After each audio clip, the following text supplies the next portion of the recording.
The most powerful bankers in the world vanished in a single day. This is the story of the Knights Templar, a brotherhood of warrior monks who amassed a legendary fortune, only to see it disappear without a trace. By the end of this journey, you will understand the full, astonishing scope of their lost treasure and the centuries-long hunt to find it. We will explore secret vaults beneath Paris, a ghost fleet that sailed into myth, and a trail of clues spanning continents. What truly happened to the immense wealth that funded kings and popes, and what forbidden knowledge might it have protected? The greatest historical mystery of all time begins with a single, chilling date. What does a lost treasure tell us about the secrets history chooses to keep? On a cold morning in the year 1119, 9 knights gathered in a sacred space within Jerusalem.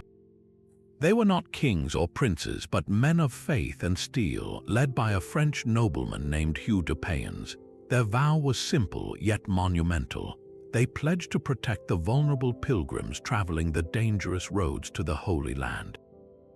To the world, they were simply the poor fellow soldiers of Christ and of the Temple of Solomon. History would remember them as the Knights Templar. This humble beginning, a band of 9 men with a holy duty, would ignite a financial revolution and plant the very first seed of a legend that would outlast empires. Their mission was born from a desperate need. Pilgrims arriving in Jerusalem were wealthy targets carrying the savings of a lifetime for their journey. Bandits and hostile forces preyed upon them constantly. The 9 knights offered their swords as shields, but they soon realized protection required more than just blades, it required a system. They created something the medieval world had never seen, a primitive but wildly effective form of traveler's checks. A pilgrim could deposit his funds at a Templar commandery in London, receive a coded letter of credit, and then retrieve the equivalent value from a Templar house in Jerusalem, all without carrying a single coin on his perilous journey. For this service, the order took a small fee. It was a stroke of genius that solved a critical problem. Kings and nobles took immediate notice.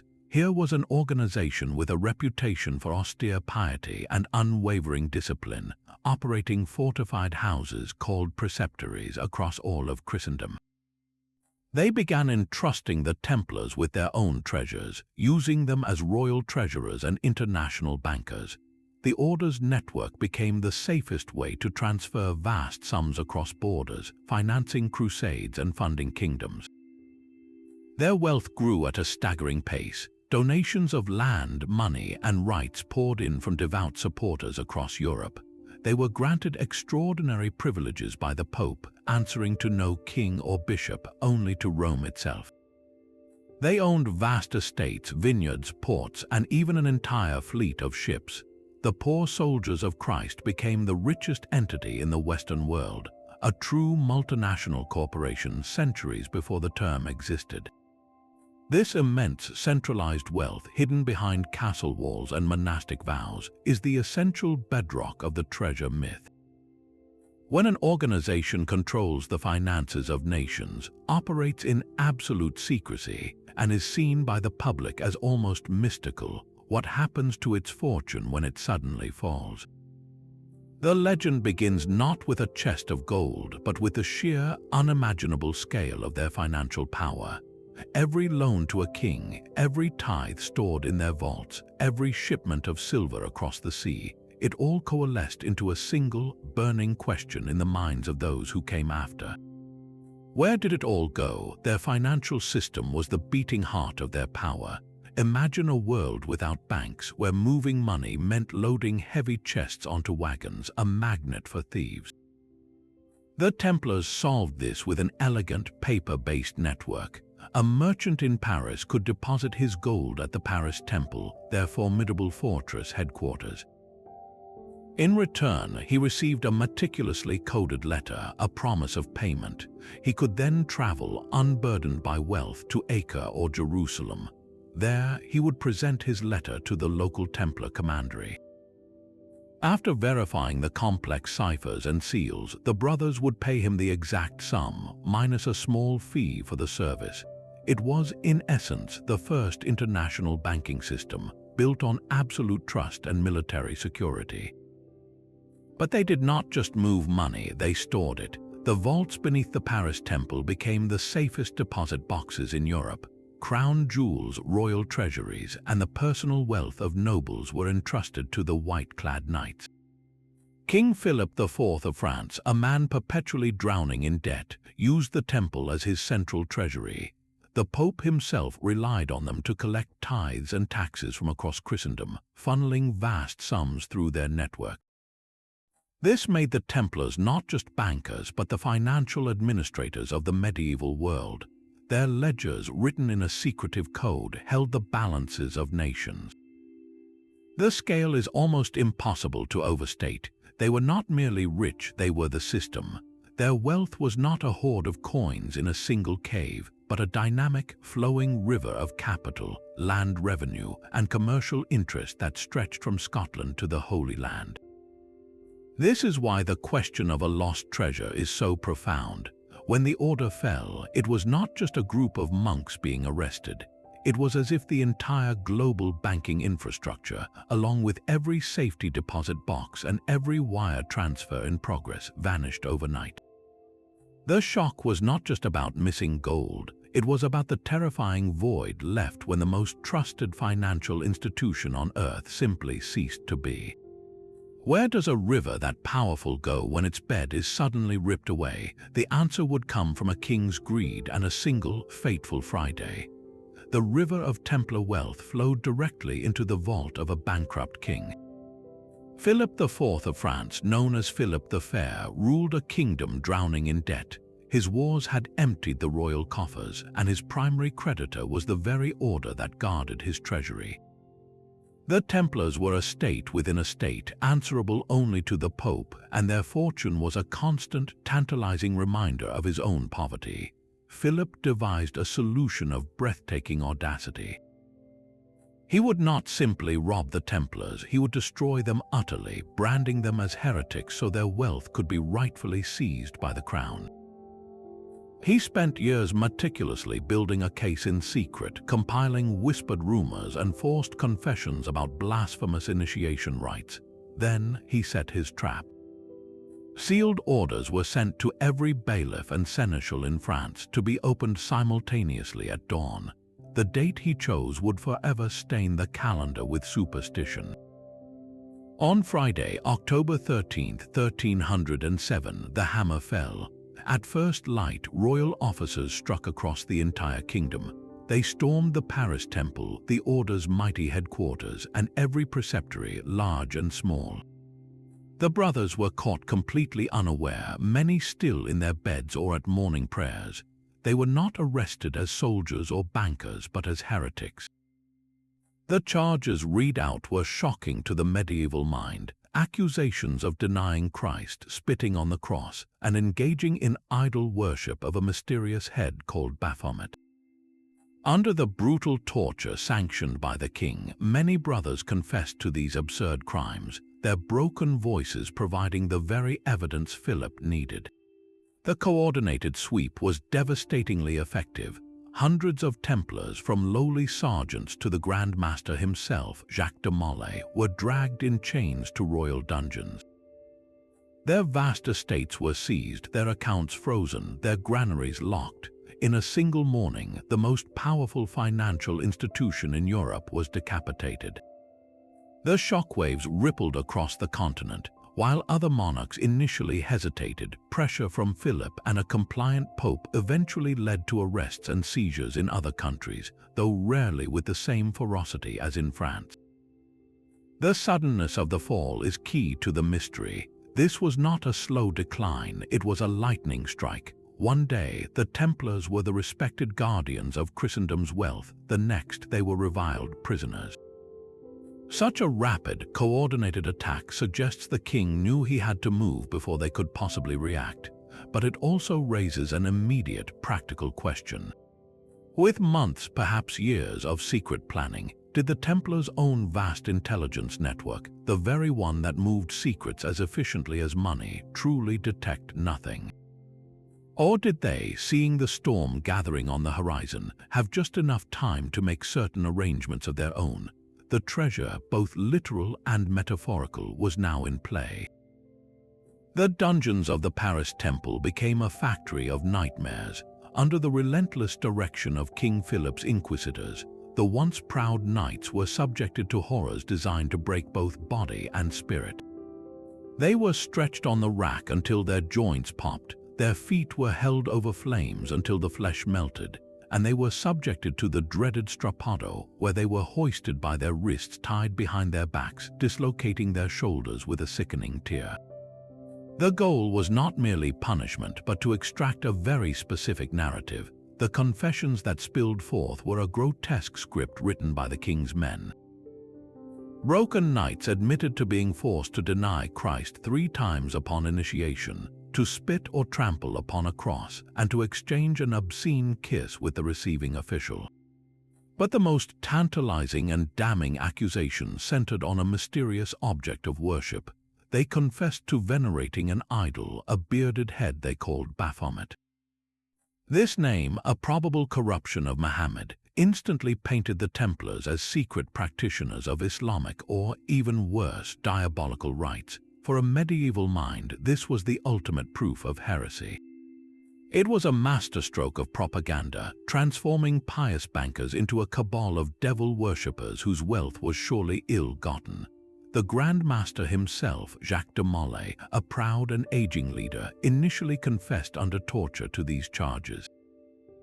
His broken admission was the crown jewel in Philip's case, used to pressure the Pope and justify the seizures.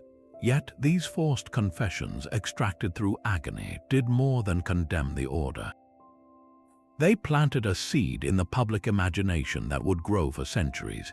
If the Templars were secretly performing bizarre, blasphemous rituals, what was the true purpose? The rumor took hold that these rites were not mere heresy, but a cover for something far more concrete, the guardianship of a profound secret. Perhaps the idol Baphomet was not a demon, but a hidden relic, a sacred artifact of immense power or value. Perhaps the initiation ceremonies were not about denying faith, but about binding new members to a silence so absolute it could protect a treasure beyond gold. The torture chambers, therefore, created the very myth they sought to exploit. The screams in the dark gave birth to the legend that the Templars' real wealth was not in their vaults, but in their minds, in a forbidden knowledge so dangerous it had to be protected by layers of grotesque lies. When a man like de Molay finally recanted his confession, shouting his innocence before he was burned at the stake, it only deepened the mystery. Why would he retract a statement that might save his life, unless that statement was a fiction designed to hide a truth even more valuable? The king got his confessions and his legal justification, but in doing so, he accidentally authored the first chapter of the treasure hunt, one written not in ink but in pain and whispered rumor. The king's brutal campaign required a final, legal seal of approval. For years, Pope Clement V, a weak pontiff largely under Philip's control, had vacillated. The mountain of forced confessions, however, gave him the political cover he needed. In the year 1312, he issued a papal bull, a formal decree known as Vox in Excelso, the voice from on high. With this document, the Pope did not condemn the Templars for heresy, a finding that would have been difficult to sustain, but he declared the order's reputation so irreparably damaged that it could no longer serve its holy purpose. He formally dissolved the poor fellow soldiers of Christ and of the Temple of Solomon. It was a clever, face-saving maneuver that avoided a definitive verdict on guilt while granting Philip exactly what he wanted, the end of the Templars as an institution. The bull then addressed the monumental question of their wealth. On paper, the vast majority of Templar properties, lands, and assets outside of France were transferred to their longtime rivals, the Knights Hospitaller. This seemed like a tidy, pious solution, redirecting the wealth to another military order still fighting in the Holy Land. In reality, it was a fiction that only deepened the mystery. Kings across Europe, particularly in England and Spain, delayed or outright ignored the order, seizing Templar lands for their own crowns. In France, Philip had already been plundering the assets for years. The transfer to the Hospitallers was often symbolic, involving depleted estates and empty coffers. The official record shows a lawful redistribution, but the ground truth was a chaotic, international scramble for the pieces. This gap between the paper trail and reality is where the treasure legend found fertile soil. If the official inventories showed only a fraction of the expected wealth, where was the rest? Had it been secretly moved before the arrests, or was it hidden in places the king's men could never find? The final, fiery act belonged to the Grand Master himself. 2 years later, in March 1314, Jacques de Molay and the preceptor of Normandy were brought before a public platform in Paris. They were to publicly confirm their earlier confessions. Instead, de Molay, a broken man who had spent 7 years in a royal dungeon, found a last reservoir of defiant strength. He shocked the assembled crowd by recounting everything. He declared himself and his order innocent of all charges, stating they were guilty only of betraying their faith by lying to save their lives from torture. It was a stunning act of moral courage that instantly transformed him from a confessed heretic into a martyr. King Philip, enraged by this last-minute defiance, had no time for further legal process. Within hours, de Molay and his companion were taken to a small island in the River Seine, tied to a stake, and burned alive as relapsed heretics. As the flames consumed him, legend claims de Molay shouted a curse, summoning both Pope Clement and King Philip to meet him before God within a year. Whether he truly said it or not, the prophecy took on a life of its own. Pope Clement died of a sudden illness just 1 month later. King Philip the Fair suffered a stroke and died before the year was out. This dramatic end did more than close a chapter. It forged the Templar mystery in fire and ash. The public burning, coupled with the eerie fulfillment of the curse, cemented the idea that the Templars were not mere heretics, but guardians of a secret so powerful it demanded their ultimate sacrifice. The official dissolution had transferred their visible assets, but their true legacy and the haunting question of their hidden fortune had just escaped into the wind, carried on the smoke of the Grand Master's pyre. The royal inventories told a story of shocking poverty. When King Philip's men finally cracked open the vaults of the Paris Temple and catalogued the estates across France, they found a fortune that was impressive, but nowhere near the legendary ocean of wealth they had anticipated. There were chests of silver, archives of deeds, and well-stocked granaries, yet it was the wealth of a great lord, not of an entity that had bankrolled nations. The ledgers showed income, but the staggering capital, the accumulated treasure of 2 centuries, seemed to have evaporated. This glaring discrepancy was the spark that ignited the fire of legend. If the official seizure did not produce the fabled hoard, then logic dictated only 2 possibilities. Either the Templars had never been as rich as everyone believed, a notion no contemporary would accept, or they had successfully hidden the bulk of their fortune before the king's blow could fall. The human mind, especially one conditioned by tales of dragons and hidden troves, overwhelmingly preferred the second, more thrilling explanation. Thus, the treasure myth was not born in a dusty library generations later, but in the immediate, frustrated whispers of the king's own accountants. They had won the war, seized the castles, and broken the order, but the ultimate prize, the reason for the entire brutal enterprise, had slipped through their fingers. This tangible absence became a vacuum, and nature, along with human imagination, abhors a vacuum. Into that void rushed speculation, rumor, and 100 tantalizing questions. What if the treasure was never meant to be found by men like Philip? What if its protection was the Order's final, sacred mission? The legend took concrete form almost overnight, focusing on 2 irresistible narratives. The first was a physical exodus. Stories spread of a mysterious convoy. Witnesses came forward, or so it was said, claiming to have seen a train of Templar wagons heavily guarded and draped in secrecy, leaving the Paris temple under cover of darkness in the days or weeks before the mass arrest. This ghostly caravan was said to have carried the true wealth of the order, the sacred relics, the mountains of gold coin, the secret archives, but where could it possibly go? The second narrative was one of architectural conspiracy. The Templars were renowned builders, masters of Gothic architecture and military engineering. Their preceptories were often built upon ancient, sacred sites. People began to look at the surviving Templar structures with new eyes. The vaults beneath the Paris temple were searched again and again. Their distinctive round churches, like the Temple Church in London, were scrutinized for hidden chambers or coded symbols in the stonework. Every unusual carving, every off-center pillar became a potential clue. The treasure, people reasoned, was not in a vault they could easily find, but sealed within the very bones of the order's own sacred architecture, waiting for a brother with the right knowledge to return.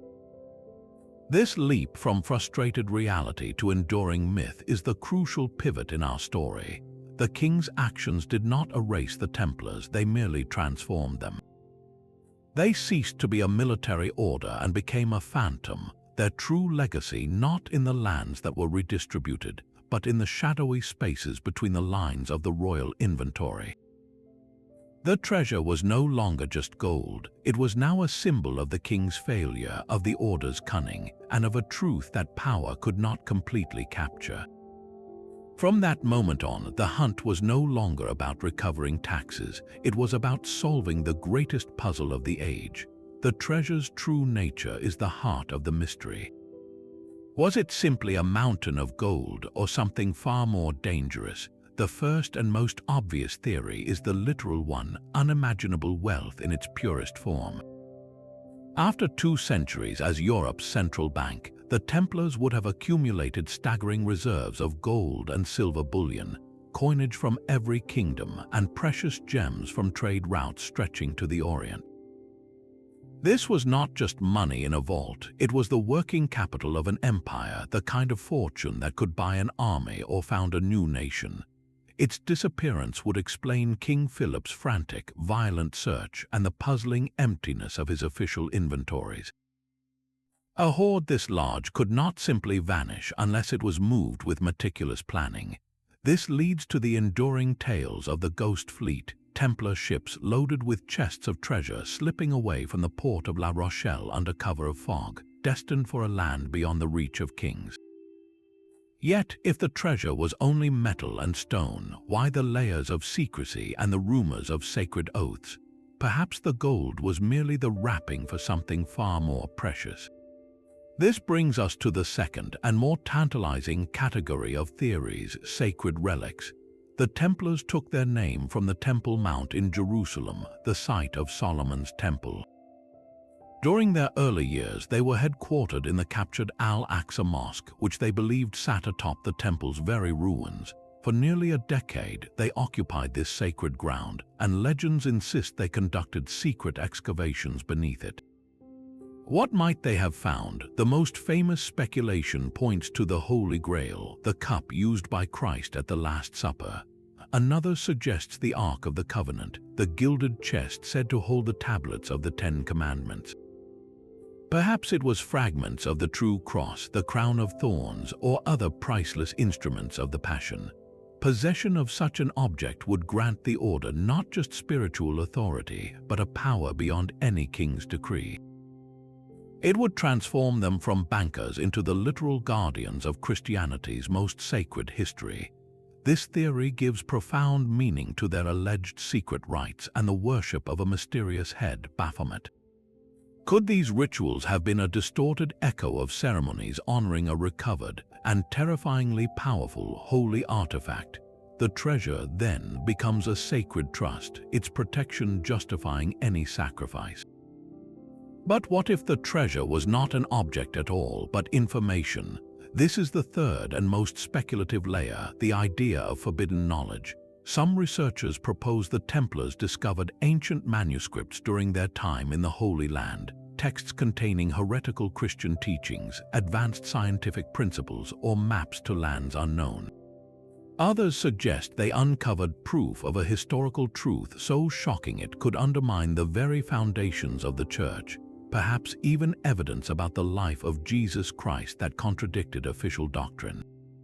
This treasure would be weightless, easily hidden in a single chest or carried in a man's memory, yet infinitely more valuable than gold.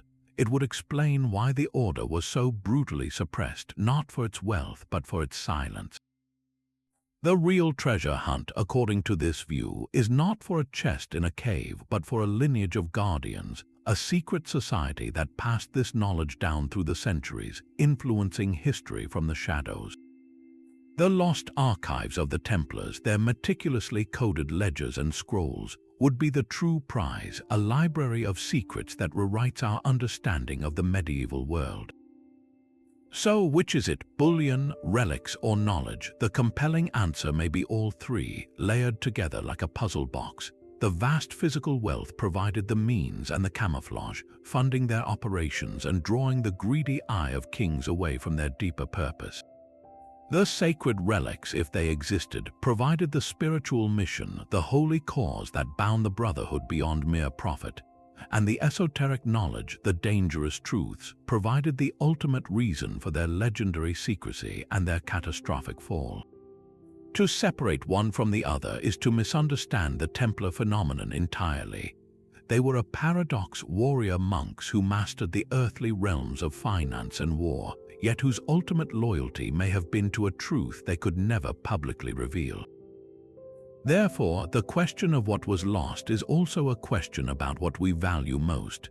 Is history shaped by the weight of gold, the power of faith, or the silent strength of a hidden idea? The Templar treasure, in its elusive entirety, represents all these forces at once, which is precisely why its ghost has haunted our imagination for 700 years. The Paris Temple was a fortress within a city, its walls a silent testament to vanished power. This sprawling complex, located in what is now the Marais district, was far more than a monastery. It was the beating financial heart of the Templar Empire. Its most secure feature was not its high towers, but the labyrinth of vaults carved deep into the bedrock below. These underground chambers were the medieval equivalent of a maximum security bank, where the crowns of Europe felt their wealth was safest.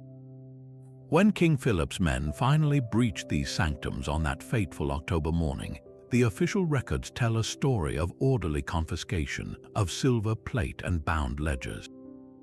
But the whispers that followed told a different tale, one of startling emptiness. Where were the legendary bullion reserves, the chests of gemstones, the ancient relics rumored to be in their care?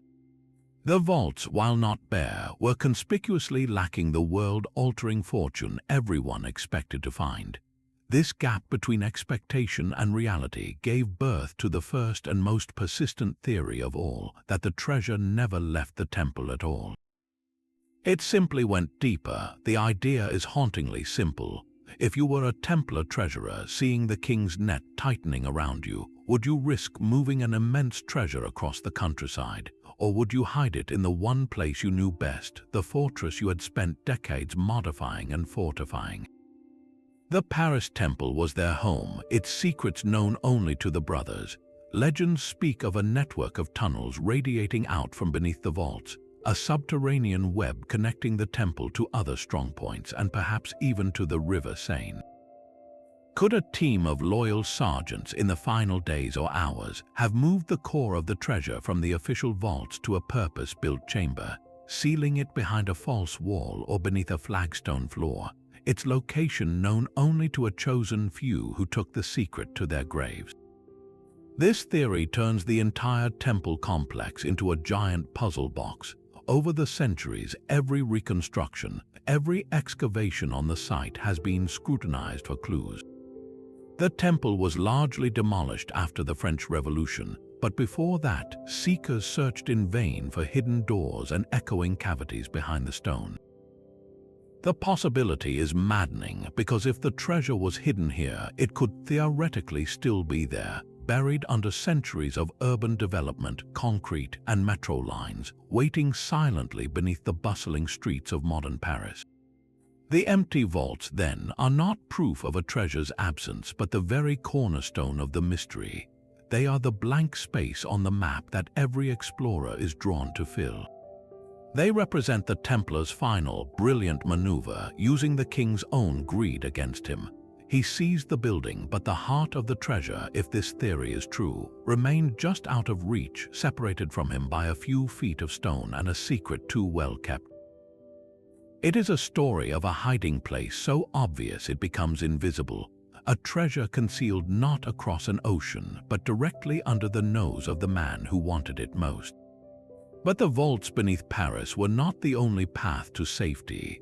On the Atlantic coast, a different kind of escape was being prepared. La Rochelle was not just any port, it was the Templars' own. They controlled the town, its customs, and its docks, operating a private fleet that was the envy of maritime kingdoms. In the weeks leading up to the mass arrests, witnesses reported unusual activity there. Ships were being loaded not with trade goods, but with heavy, unmarked chests. Crews were replaced with trusted sergeants and sea knights, men more loyal to the order than to any king. Then, on the night of October 12, 1307, the entire Templar fleet, 18 vessels by some accounts, simply vanished from the harbor. They slipped their moorings under a moonless sky and sailed into the open ocean, never to be seen again in any official record. This was not a hasty retreat, it was a meticulously executed naval operation. The timing is the critical clue. They sailed the night before the king's coordinated strike. This suggests the Templar intelligence network, the same one that moved financial secrets across continents, had indeed provided a final, crucial warning. With the land routes surely watched, the sea remained their only avenue of escape. But a fleet of that size, loaded with a legendary treasure, cannot disappear into thin air. It had to go somewhere. The destination theories form a map of medieval possibilities and modern fascination. One compelling route points north to Scotland.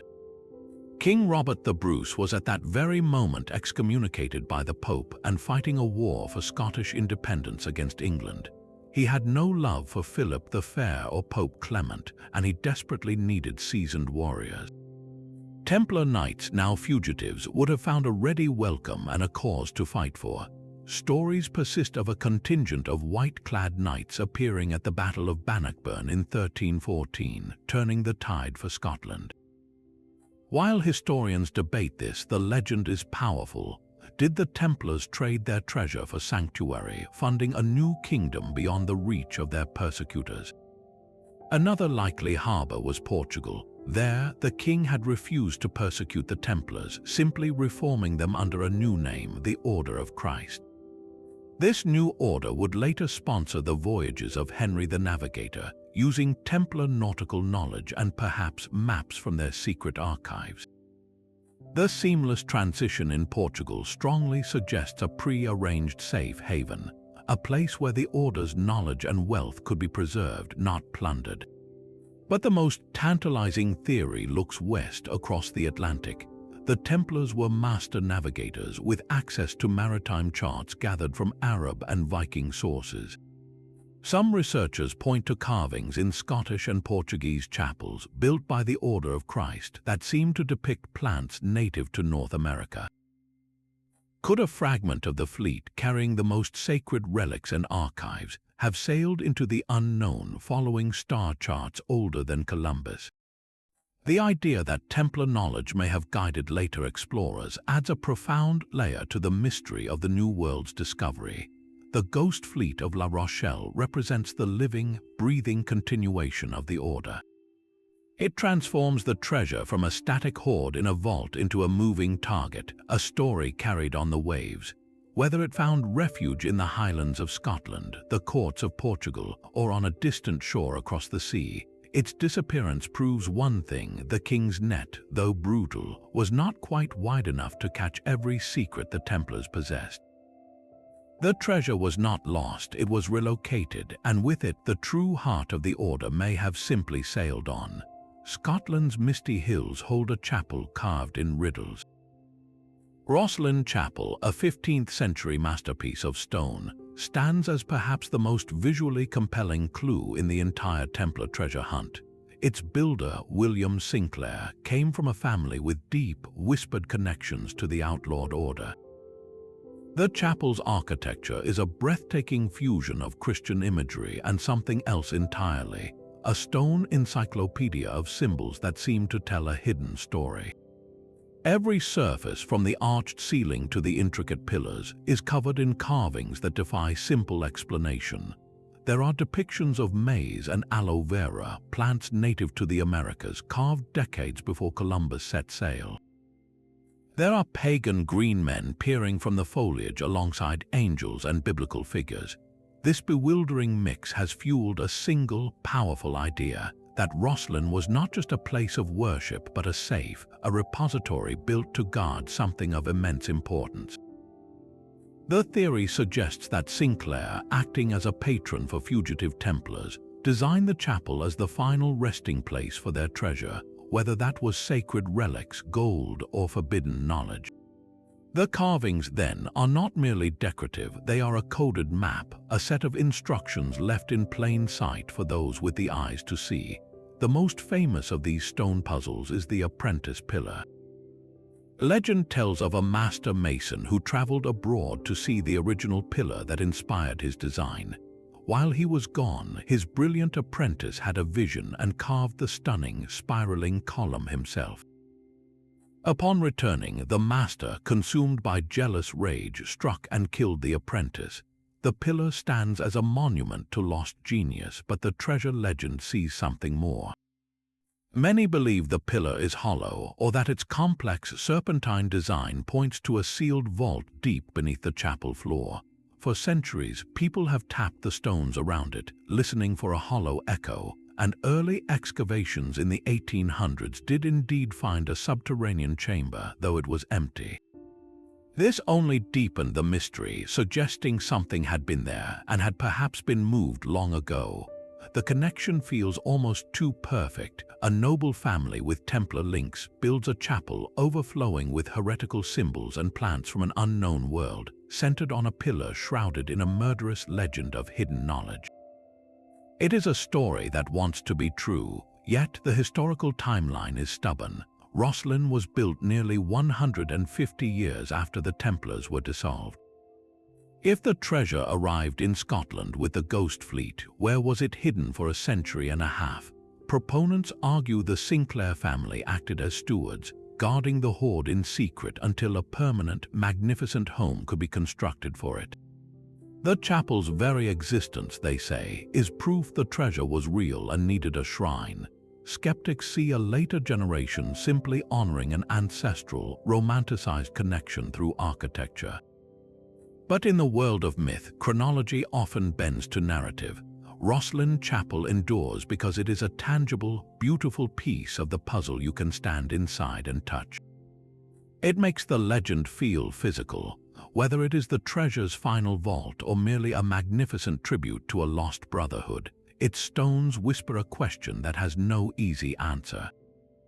What were they trying so desperately to remember or to hide in this forest of stone? Across the Atlantic, the legend took root in a windswept Canadian island. Oak Island, a small, unremarkable patch of land off the coast of Nova Scotia, has become the world's most famous treasure pit, a place where hope, machinery, and ruin have collided for over 200 years. The story begins in 1795, when a local teenager named Daniel McGinnis noticed a strange, circular depression in the ground beneath an old oak tree.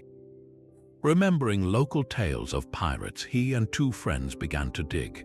What they found was no simple hole, but the beginning of an engineering nightmare. Just a few feet down, they hit a layer of flagstones. 10 feet deeper, they uncovered a platform of solid oak logs embedded in the shaft walls. At 20 and 30 feet, they found more identical oak platforms. It was clear this was no natural formation, but a man-made shaft of incredible depth and complexity, sealed with layers of timber. The discovery ignited a frenzy. The deeper searchers went, the more bizarre the pit became. At around 90 feet, according to early accounts, their crowbar struck something solid, a stone slab. Clearing away the dirt, they found a smooth, flat stone inscribed with mysterious symbols. Later translations, though heavily disputed, would suggest a chilling message: 40 feet below, £2 million lie buried. But the pit had one final, diabolical trick. Just below this stone, the diggers probed with a metal rod and felt loose metal, perhaps coins or chest handles. Exhausted and lacking resources, they left to secure more help. When they returned the next morning, the shaft was flooded with seawater up to the 33-foot level. They bailed furiously, but the water level never dropped. They had discovered the pit's true defense, a series of cleverly engineered flood tunnels. These channels, dug from the beach hundreds of feet away, were designed to fill the shaft with seawater the moment anyone breached its deepest chamber. This was not a casual pirate cache. It was a vault protected with sophisticated, permanent hydraulics. The sheer scale of the work implied a massive, organized effort by someone with advanced engineering knowledge and a desperate need for absolute security. This is where the Templar theory finds its grip. The timeline, while stretched, creates a compelling narrative. If a fragment of the Ghost Fleet from La Rochelle sailed west with the core of the treasure, they would have sought a remote, defensible location far from European kings. The northeastern coast of North America, possibly charted from older Viking maps the Templars might have possessed, would be ideal. Oak Island, with its dense woods and natural harbors, offered secrecy. The construction of the money pit would have been a monumental task, requiring a large workforce for months or years. Proponents argue only an organization with the Templars' resources, discipline, and masonry expertise could have accomplished it.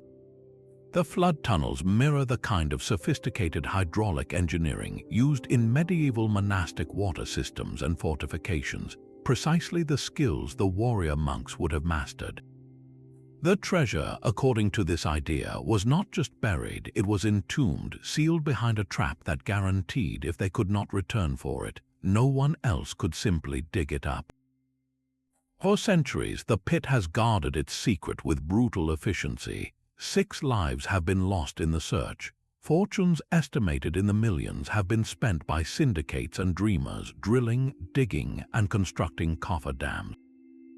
They have found tantalizing clues: a scrap of parchment, a piece of chain, wood from ancient cribbing, but the central chamber remains elusive, its flood defenses still active. The Oak Island mystery endures because it is a physical puzzle that refuses to be solved, a real-world manifestation of the Templar legend's core promise that the treasure is not just lost but actively protected by the genius of its creators. It transforms a medieval financial mystery into a tangible, muddy, and dangerous quest where every shovel of dirt asks the same haunting question: who went to such impossible lengths to hide something here, and what could possibly be worth this much eternal trouble? A French priest's sudden wealth became a modern treasure map. In the late 1800s, a poor, sickly cleric named Bérenger Saunière arrived at the dilapidated parish church in the remote hilltop village of Rennes-le-Château. For years, he lived in near poverty. Then, around 1891, something extraordinary happened. After ordering modest renovations to his church, his life was transformed. He began spending money with a staggering extravagance that defied all logic. He built a lavish villa, an ornate garden with a mock medieval tower, and a grand library. He hosted sumptuous feasts for visiting nobility and purchased rare artifacts and wines, all on a priest's meager salary. The source of his fortune was an absolute mystery to his parishioners. Officially, he claimed the money came from donations for saying masses, but the sums were far too vast, and his secretive behavior only fueled speculation. The turning point, according to local legend, occurred during the church renovations. While repairing the old altar, Saunière is said to have discovered something concealed within a hollow Visigothic pillar. The contents were never officially documented, but rumors swirled of ancient parchments, possibly medieval genealogies or coded messages. Some tales even suggested he found a small treasure of gold coins or jewels right there in the church. Yet the real treasure, the story goes, was not the initial find, but the clue it provided. The encoded documents supposedly pointed to a far greater secret hidden in the landscape around Rennes-le-Château, a secret with roots stretching back to the Knights Templar. This village was not a random location. The region known as the Languedoc was a historical stronghold of the Cathars, a Christian sect brutally suppressed in the 13th century. The Templars had extensive holdings here, and many local legends spoke of Cathar treasure being smuggled to safety just before their fortress at Montségur fell. The theory suggests Saunière's discovered parchments were Templar in origin, a cryptic guide to a hidden trove that combined the lost wealth of the Cathars with the surviving fortune of the outlawed knights. His lavish spending, then, was not funded by the treasure itself, but by payments from powerful outside interests, perhaps aristocratic families or secret societies, who paid him handsomely for his silence or for pieces of the puzzle he alone controlled. This mystery took a dizzying turn in the 20th century with the emergence of an alleged secret society called the Priory of Sion. In the 1960s, a series of mysterious documents were deposited at the French National Library, purporting to show that the Priory was a centuries-old order dedicated to protecting a sacred bloodline, the Merovingian dynasty, the early kings of France believed by some to be descendants of Jesus Christ and Mary Magdalene.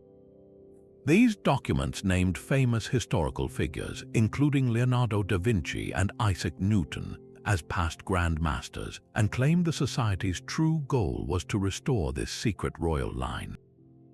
Crucially, the Priory was linked directly to Rennes-le-Château and to Bérenger Saunière, who was painted as a key agent in their modern activities. The treasure, according to this elaborate narrative, was no longer just gold or jewels. It was a living secret, a proof of lineage so explosive it could rewrite religious history. The Templars in this version were not the end of the story, but one chapter in a much longer guardianship. They had not just protected financial wealth, but had served as the military arm of this deeper, more ancient secret, the protection of the sacred bloodline itself.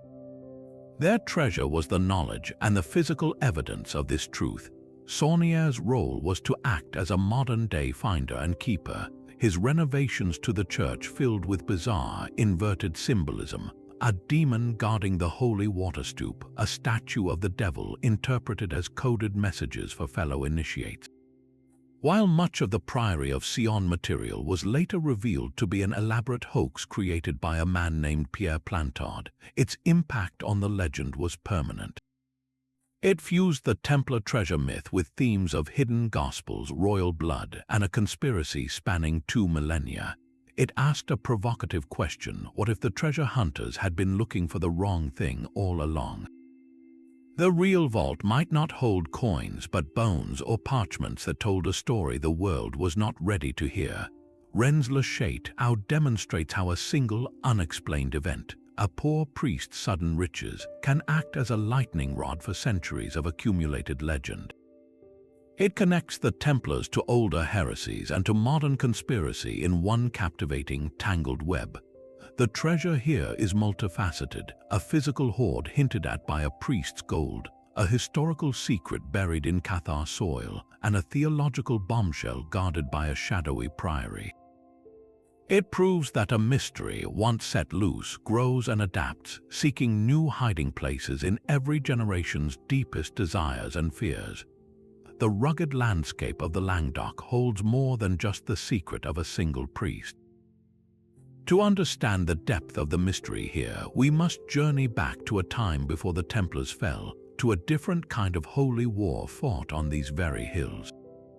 In the 13th century, this region was the heartland of the Cathars, a Christian sect the Church declared heretical. The Cathars believed in a dualistic world, a struggle between a good, spiritual God and an evil, material world. They rejected the wealth and corruption of the established church, living in austere piety. Their purity and growing popularity posed such a threat that Pope Innocent III launched the Albigensian Crusade, a 20-year campaign of extermination against them. The final stronghold of the Cathar faithful was the mountain fortress of Montségur. In March 1244, after a brutal siege, the fortress surrendered. The defenders were given a 15-day truce. Then, under cover of a moonless night, something extraordinary happened.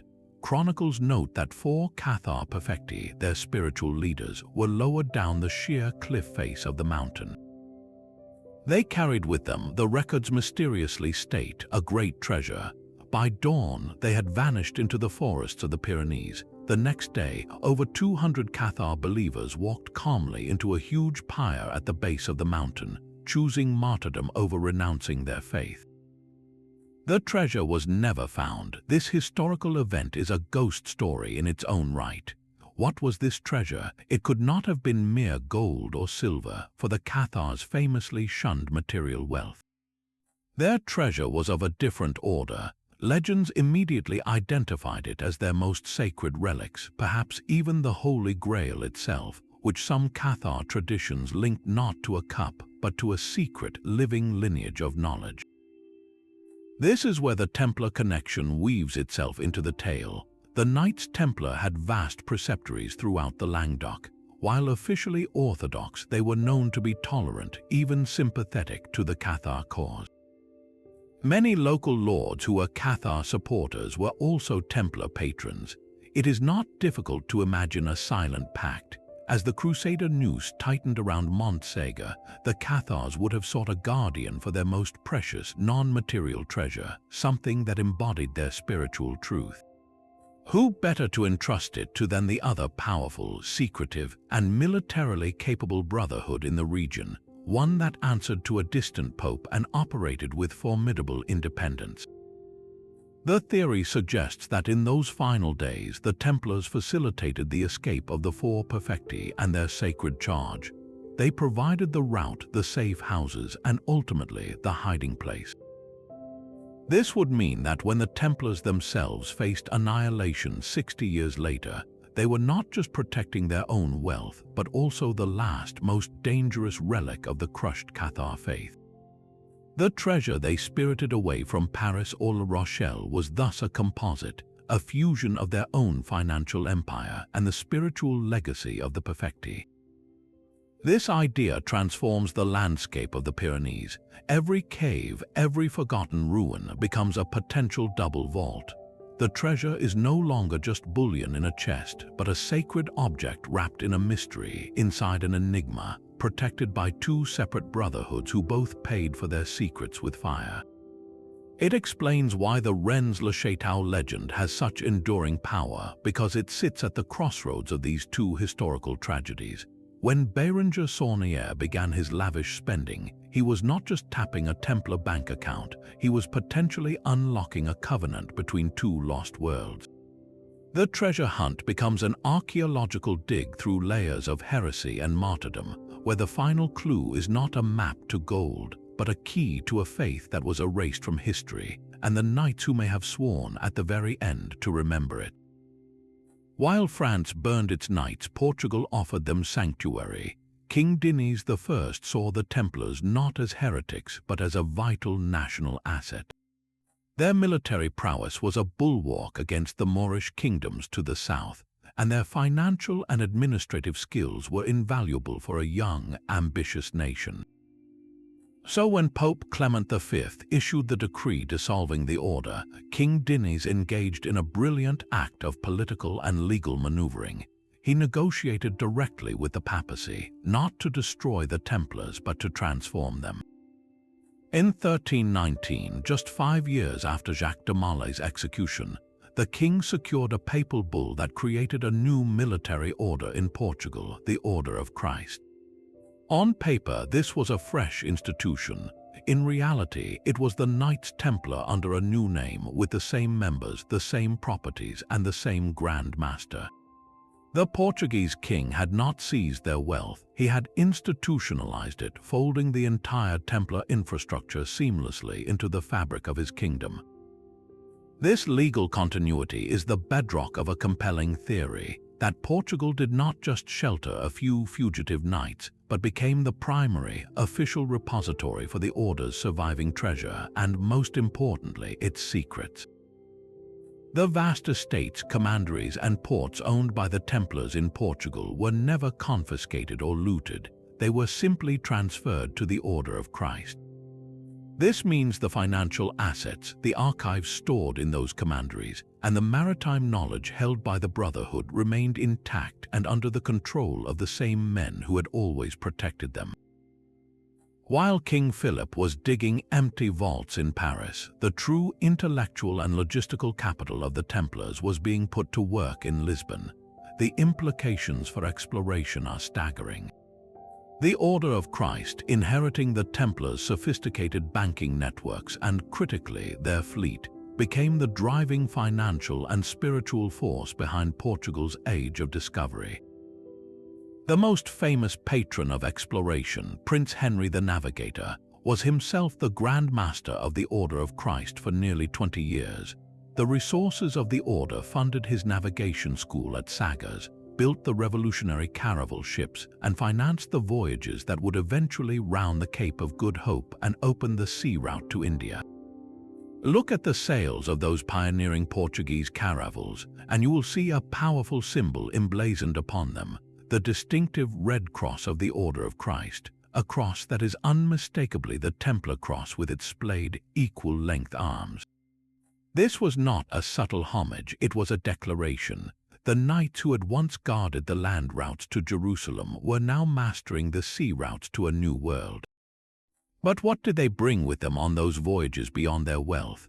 The persistent legend suggests they carried charts and maps from the Templars' secret archives, knowledge possibly gleaned from ancient sources or from their own earlier, unrecorded Atlantic voyages. Some point to the enigmatic Padrão dos Descobrimentos, the monument to the discoveries in Lisbon, which depicts Henry the Navigator holding a small caravel, but standing beside him is a hooded figure holding a cross, often interpreted as a Templar knight, a silent partner in the great enterprise.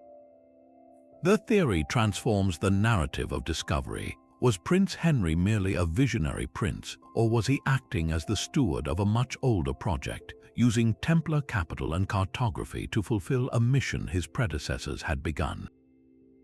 The seamless transition in Portugal offers a tantalizing alternative to tales of buried gold.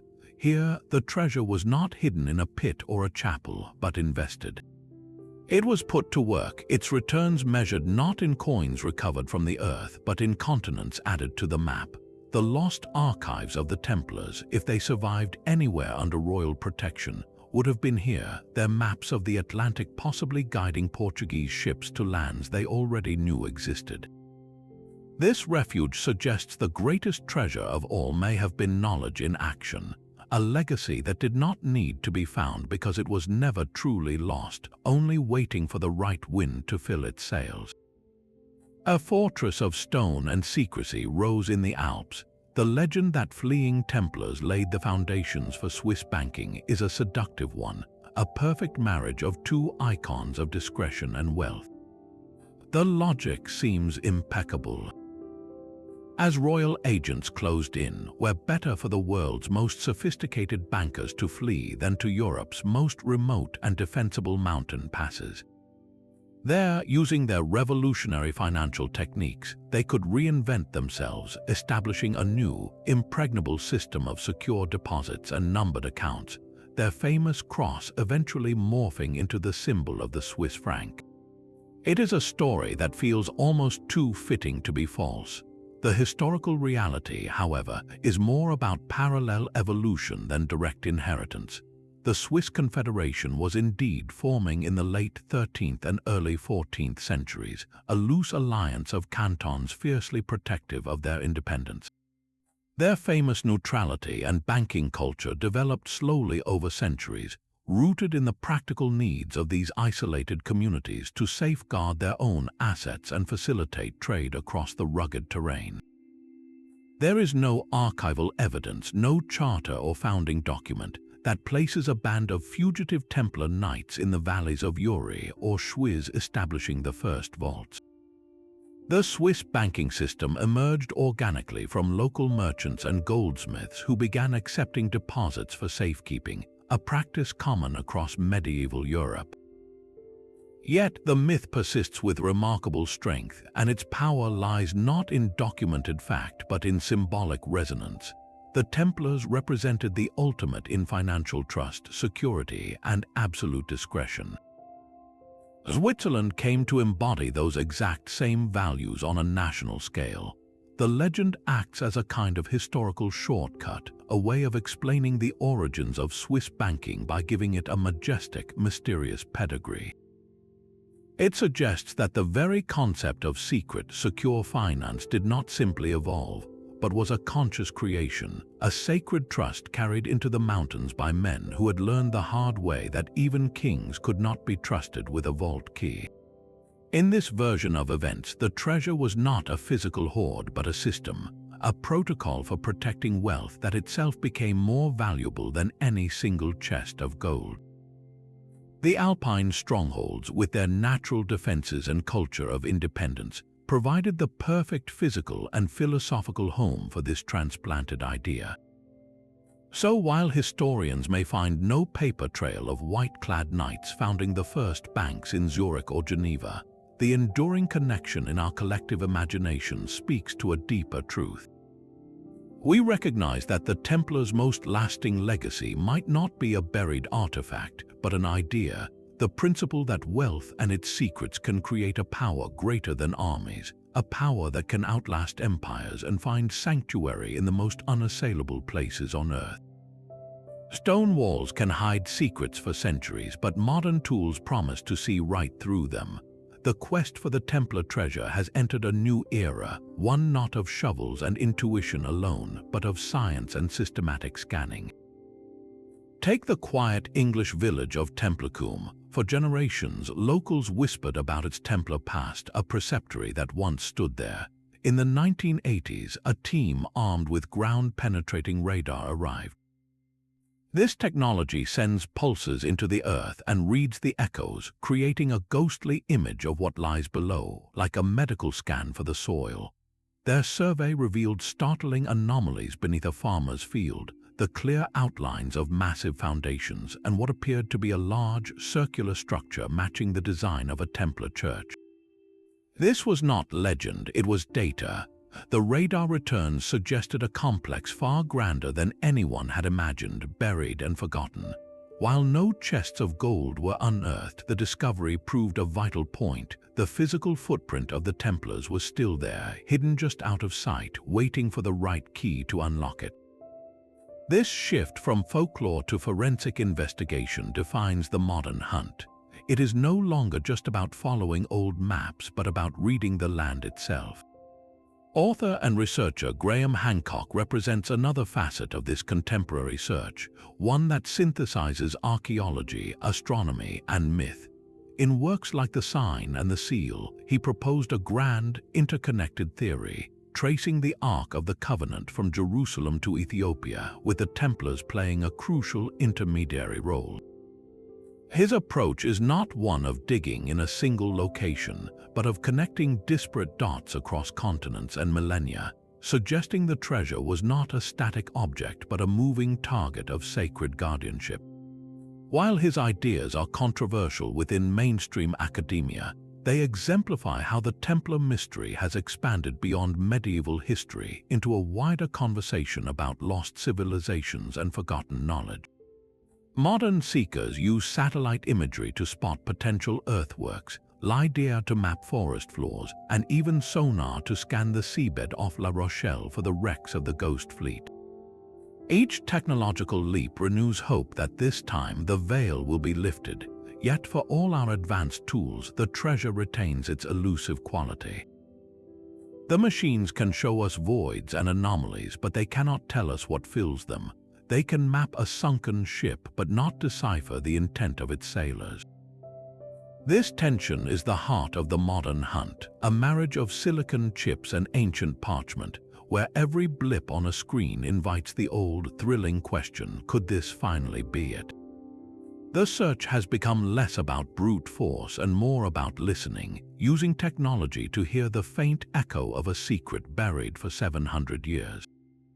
A quiet parish priest and a modern thriller writer would reshape the legend for millions. While researchers scanned fields with radar, a different kind of excavation was happening on bookstore shelves and cinema screens. The treasure myth, once the domain of historians and local folklore, exploded into global consciousness through the engine of popular culture. This amplification did not just spread the story, it fundamentally transformed what the public believed the treasure to be. The single most influential force in this modern revival was Dan Brown's novel, The Da Vinci Code.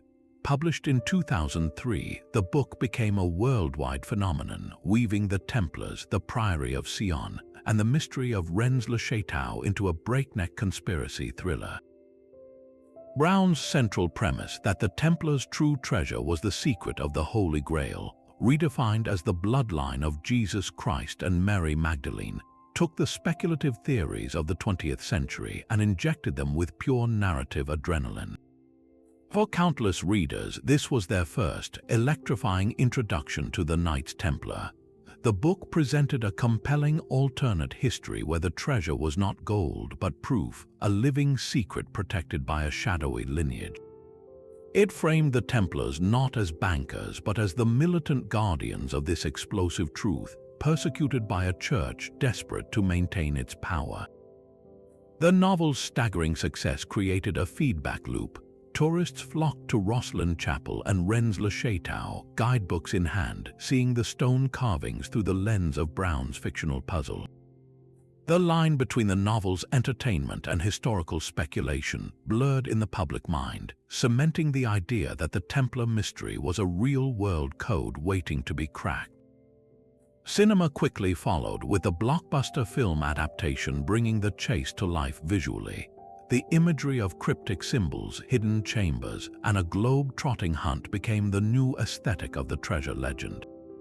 Video games like the Assassin's Creed series took this a step further, placing players directly into a stylized medieval world where Templars were a perennial, secretive antagonist seeking ancient artifacts of immense power. In these interactive stories, the treasure is often a tangible object of supernatural ability, from pieces of Eden to prophetic devices, turning the historical knights into characters in a timeless battle between hidden orders. This cultural saturation achieved something profound. It democratized the mystery. No longer was the hunt confined to academics or wealthy treasure hunters with drilling rigs on Oak Island.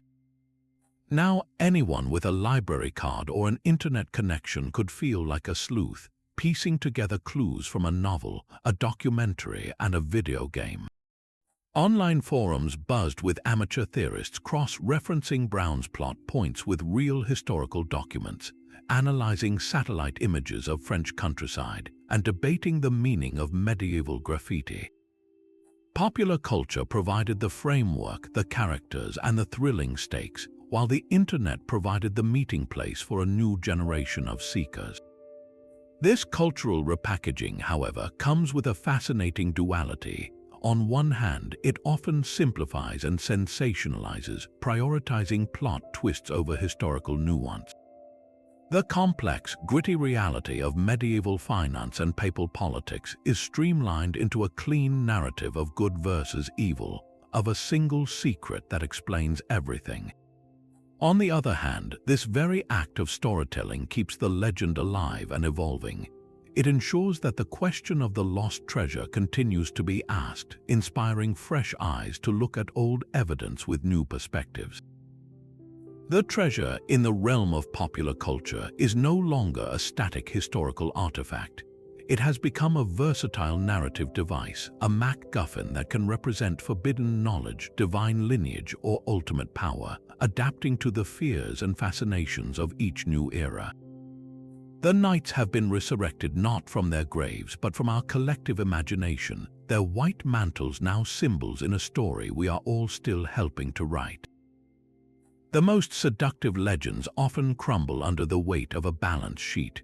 For all the tales of ghost fleets and hidden vaults, a stark financial reality confronts the treasure myth. Modern economic historians examining the surviving Templar account books and royal inventories paint a far less romantic picture. Their conclusion is sobering. The fabled treasure, in the sense of a single, massive hoard of gold and jewels, may never have existed in the form we imagine. The Order's wealth was not a dragon's pile of coins in a cave, but a vast, complex, and surprisingly illiquid network of assets. Consider what their fortune actually comprised. It was the income from thousands of scattered farms, vineyards, and mills across Europe. It was the rents from urban properties and the fees from their banking operations. It was the value of their ships, their armor, their livestock, and their granaries. This was wealth tied to the land and to daily commerce, not neatly stacked in a central vault. You cannot load a field onto a wagon or hide an entire port in a forest. When King Philip's men moved in, they seized these tangible assets directly. They confiscated the harvests, they took possession of the commandery buildings, they claimed the rents. The treasure, in this view, was not lost because it was never a concentrated, portable thing to begin with. It was the system itself, and the system was dismantled and absorbed on the spot. Furthermore, the Templars operated on a foundation of credit. Their power was in moving promises and managing debts, not necessarily in sitting atop mountains of physical specie. A huge portion of their perceived wealth existed as numbers in ledgers, as loans owed to them by kings and nobles, including the deeply indebted King Philip himself. How do you hide a debt you cannot bury an IOU? When the Order was destroyed, those debts were often simply erased or claimed by the crown, vanishing from history as abstract entries rather than as chests spirited away. The royal inventories, while disappointing to Philip, were not empty. They recorded substantial holdings of silver plate, silks, and stockpiled food.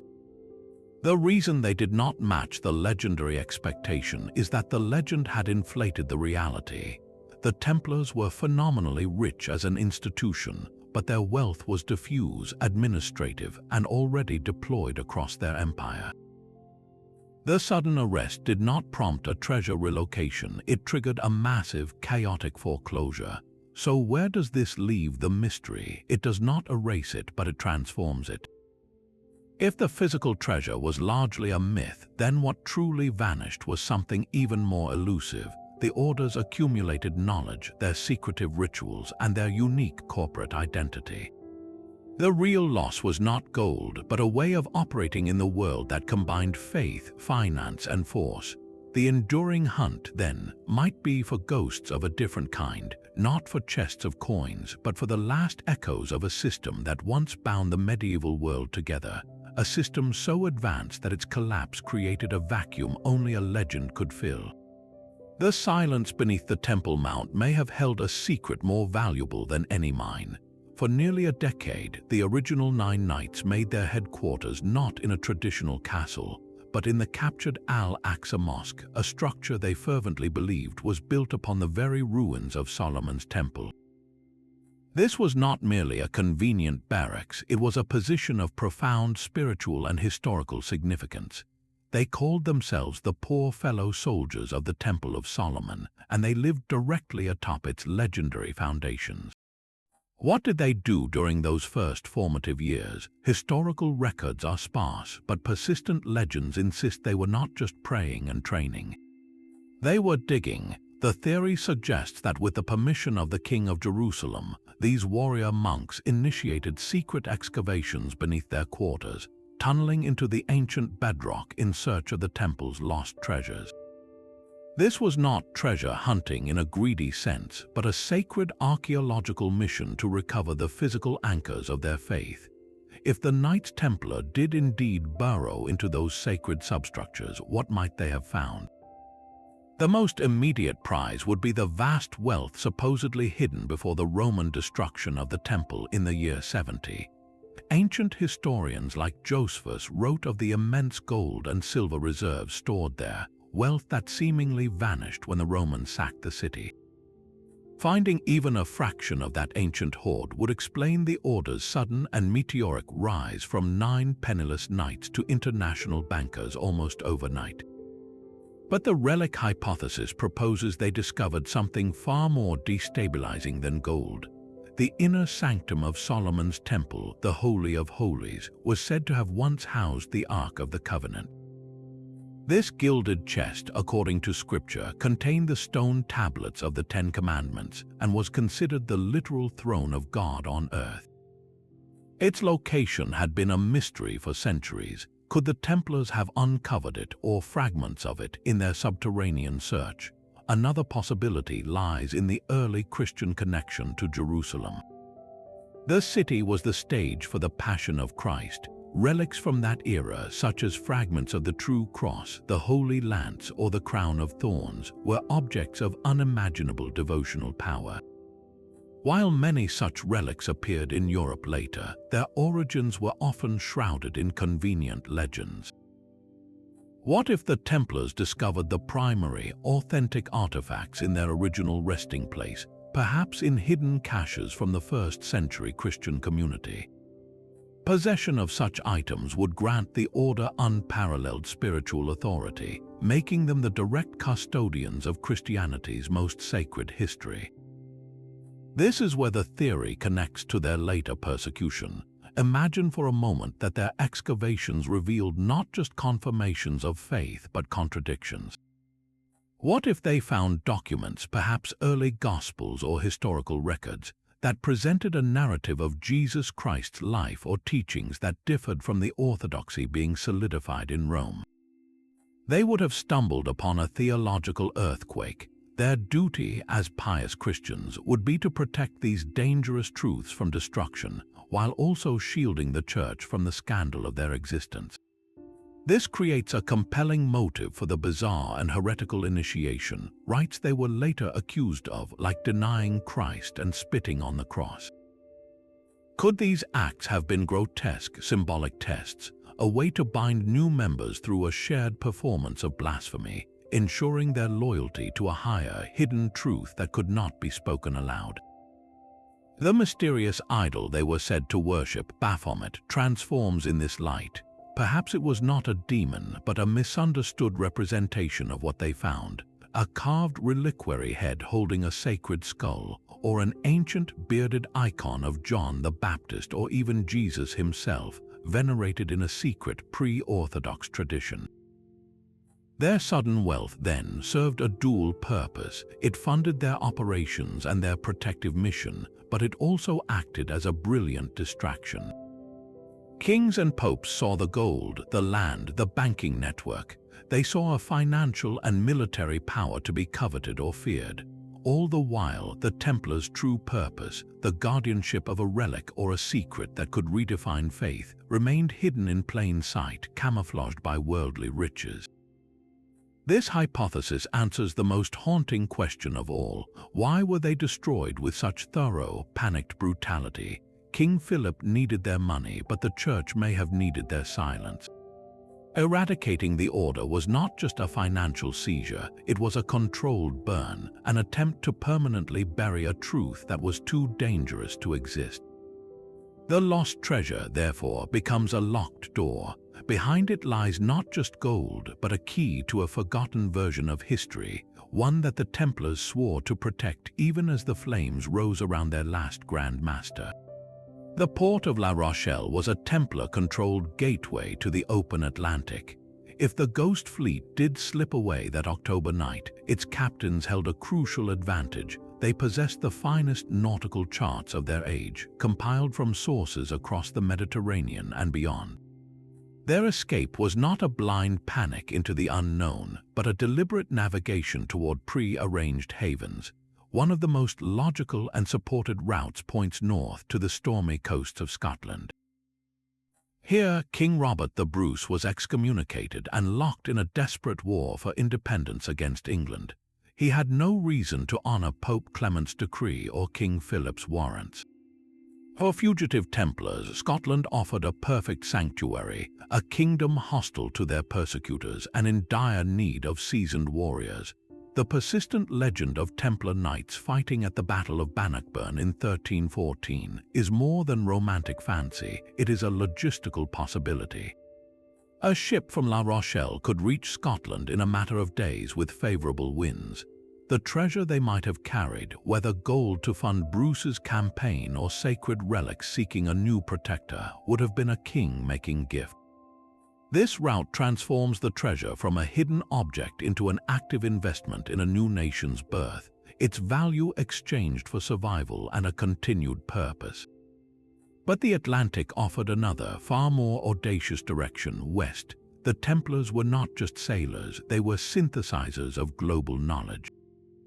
Their decades in the Holy Land and their banking contacts gave them access to Arab cartography, which preserved ancient Greek and Roman geographical ideas, and possibly even to Norse sailing sagas passed down through trade routes. Some researchers point to the enigmatic carvings in Rosslyn Chapel and other sites, depicting plants like maize and aloe vera, species native to the Americas. Could these stone illustrations be based on something more than rumor? The theory suggests a fragment of the fleet, perhaps carrying the Order's most sensitive archives and relics, did not turn north or south, but sailed into the open ocean, following currents and star paths that led to the New World. This idea fuels the speculation of pre-Columbian contact, not as a one-off Viking voyage, but as an organized, secretive mission by the medieval world's most capable maritime organization. Their goal would not have been colonization, but concealment, finding a shore so distant that no European king could ever follow. The treasure, in this scenario, found its vault not in a pit, but on an entire continent, waiting for a world ready to rediscover it. A third, often overlooked possibility lies closer to home, the labyrinthine coastline of the Mediterranean. The Templars had maintained strongholds and alliances across the sea, from Cyprus to the coasts of Spain and Italy. A fleet could have dispersed into this familiar, crowded maritime world, hiding in plain sight. Some ships might have sought refuge with the Order's rivals, the Knights Hospitaller, who were still operating legally. Others could have unloaded their cargo at remote, abandoned coves known only to Templar pilots, on islands like Sardinia or Corsica, or along the rugged Dalmatian coast. The Mediterranean, with its countless hidden inlets and ancient pirate traditions, was a perfect place to make wealth disappear. This route suggests the treasure was not consolidated but scattered, broken into smaller caches to ensure its total survival. A single lost hoard is a gamble, but a dozen hidden troves spread across a sea are a guarantee that something endures. The maritime escape, therefore, is not a single story, but a branching narrative of survival. Each possible route to the Scottish resistance across the Atlantic wilderness or into the Mediterranean maze represents a different vision of what the treasure meant to those who guarded it. Was it a tool for earthly power, a sacred trust for a new land, or a legacy so precious it had to be fragmented to be saved? The empty harbor at La Rochelle asks us to consider all these paths, each one a thread in a mystery still carried on the tide. Their greatest secrets may have been hidden in plain sight, carved into the very seals they used to stamp their documents. The most iconic of these is the Templar seal, depicting two knights riding a single horse. For centuries, this image was taken at face value, a symbol of the Order's early poverty and brotherhood, but modern researchers look deeper, seeing a cipher. Why two men on one horse when the wealthy Templars could clearly afford mounts for all? Some interpret it as a representation of the dual nature of the Order itself, the public face of pious monks and the hidden face of secret guardians. Others see it as a literal code, a hint at a practice of pairing knights for sacred duties, one acting as a decoy while the other guarded the true treasure. The seal's circular border, often inscribed with the Order's name, is sometimes analyzed letter by letter, rearranged to form cryptic anagrams pointing to locations, a practice that fuels endless speculation in online forums.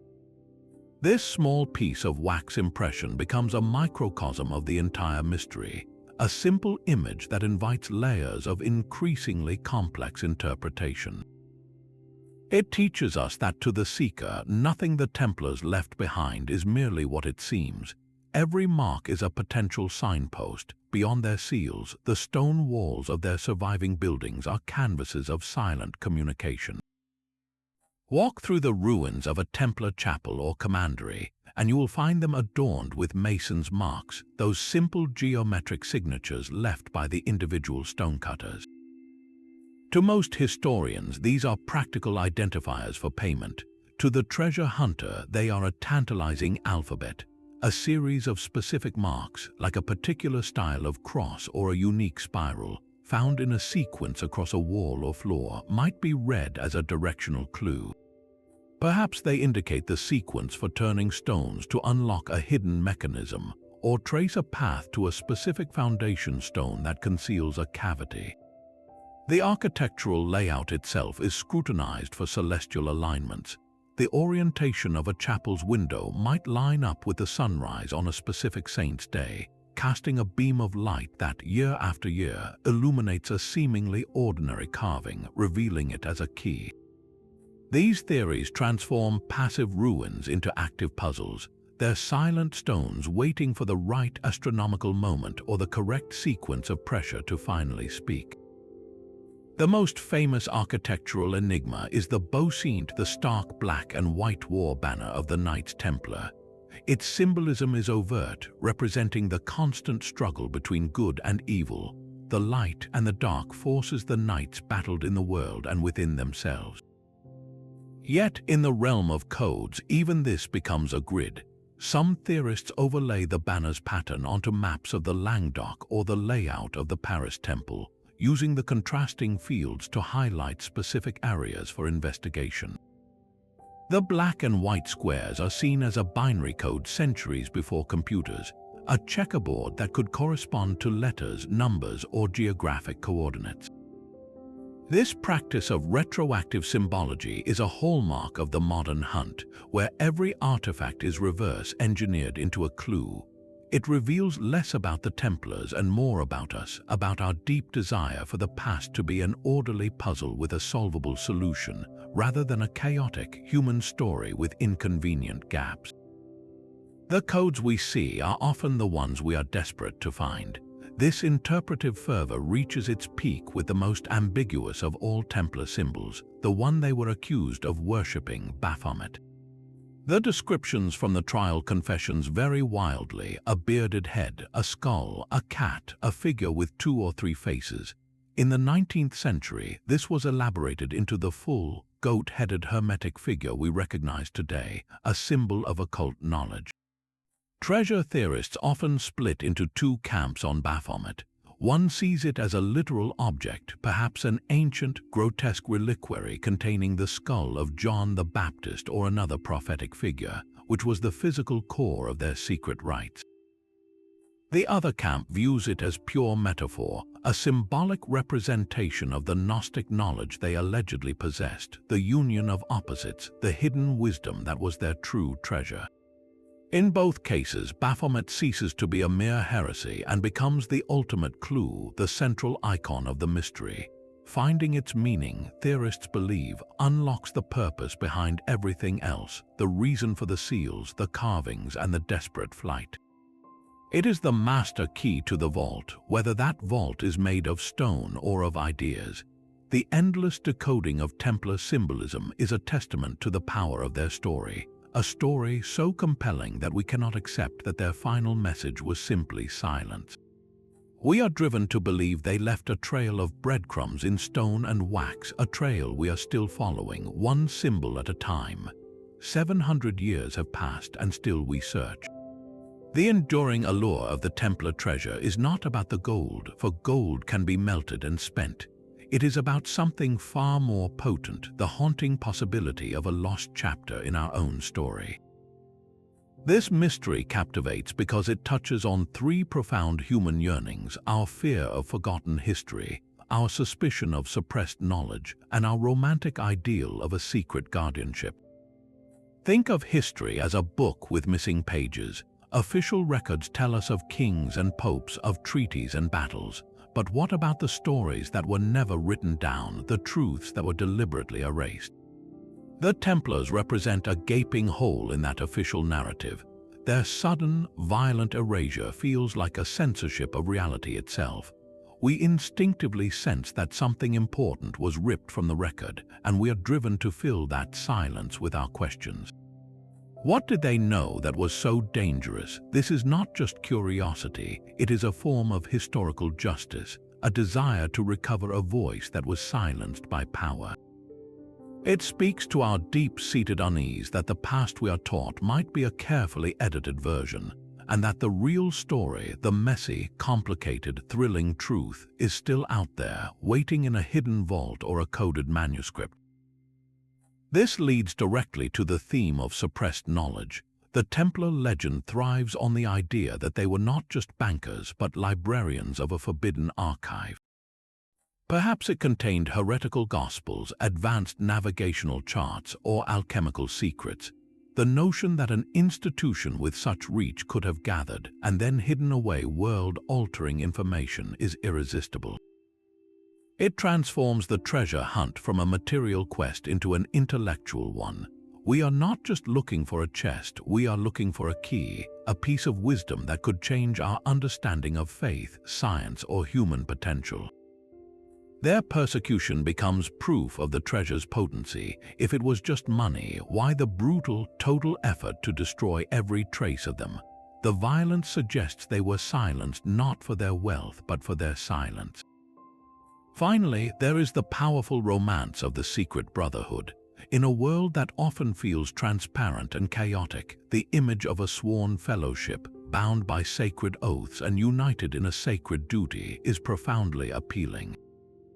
They were the ultimate underdogs, the loyal guardians betrayed by the very powers they served. We root for them. We want to believe that a small group of dedicated individuals operating in the shadows with unwavering discipline could outsmart kings and popes to protect something priceless. This ideal speaks to a longing for purpose and integrity, for a cause greater than oneself that endures beyond death. The treasure in this light is the symbol of their fidelity. Whether it was gold, a relic, or a secret, its survival would mean that their sacrifice was not in vain, that honor and cunning can, in the end, outlast greed and tyranny. The mystery endures because it is a perfect story, blending the concrete thrill of a hunt with the abstract poetry of lost ideals. It allows us to project our own hopes onto the blank canvas of their disappearance. Are we seeking wealth, truth, or simply proof that some secrets are too beautiful to ever die? The empty vaults and silent chapels continue to whisper because we have never stopped listening for an answer. The greatest mysteries are not those with answers, but those that insist we keep asking. Even after 7 centuries, the fate of the Templar treasure pivots on a handful of questions so compelling they feel almost personal. The first and most cinematic is the ultimate destination of the ghost fleet from La Rochelle. Did those ships find safe harbor in Scotland, their cargo funding a king's war? Did they sail into the Mediterranean fog, dispersing their wealth into 100 hidden coves?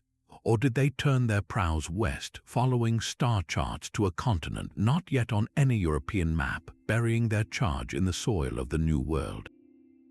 Each route offers a different ending to the story, a different vision of what survival meant. Without a single confirmed wreck or a logbook recovered from the deep, the sea keeps its secret, leaving us to trace possible voyages on the blank spaces of ancient charts. Then there is the haunting absence of the Templar archives. Think of the records they must have kept, the meticulous ledgers of kings' debts, the maps compiled from a dozen cultures, the minutes of their private chapters, and perhaps the transcripts of whatever they discovered beneath the Temple Mount. This was the institutional memory of the medieval world's first multinational. Its total disappearance is more suspicious than any missing chest of gold. Was it systematically burned by King Philip's agents to erase evidence of his own debts and their true purpose? Or was it the core treasure itself, carefully extracted and hidden, a library of forbidden knowledge considered too dangerous to exist in the open? The contents of those lost archives represent the ultimate historical black hole. Finding them would not just reveal an account balance, it could rewrite our understanding of economics, exploration, and even faith in the 13th century. This leads to the most pragmatic and perhaps most frustrating question of all. Will any definitive physical evidence ever be found? Modern technology gives us tools our ancestors could not dream of: ground-penetrating radar, LiDAR, and submersible drones that can scan ocean floors. Yet for every anomaly detected under a field in Templar, there is the sobering reality of Oak Island, where engineering and nature conspire to guard their secret with watery defiance. The challenge is scale and time. A single coin with a Templar mint mark could be a stray loss, not proof of a hoard. A stone chamber discovered beneath a French farmhouse might be a root cellar, not a vault. To prove the legend, one would need to find something unambiguous and immense, a cache that matches the legendary description, accompanied by something that confirms its guardians, like a seal or an inscription. After so many centuries of searching, hope persists, but so does the possibility that the most important evidence has long since crumbled to dust or been melted down, leaving only whispers in the stone. This open-ended nature is precisely why the mystery endures. It is not a closed case in a history book, but a live wire. It invites everyone to become a detective, to look at an old church carving or a local place name with fresh eyes.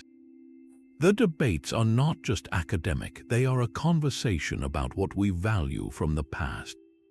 Is the treasure a physical object waiting to be unearthed, or is it the enduring power of the story itself, a testament to human curiosity and our refusal to let a secret die? The Knights Templar left us with a puzzle that has no official solution, and in that empty space, the hunt becomes its own kind of treasure, a journey without a final map where the search is the point.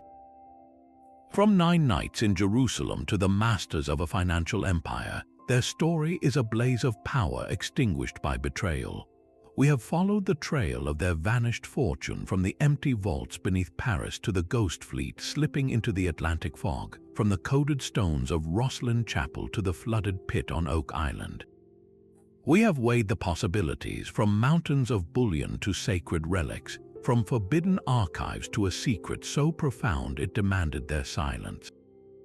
Their rise was built on faith and revolutionary finance, and their fall was orchestrated by a king's greed, leaving behind not just a missing treasure, but a haunting vacancy in history itself.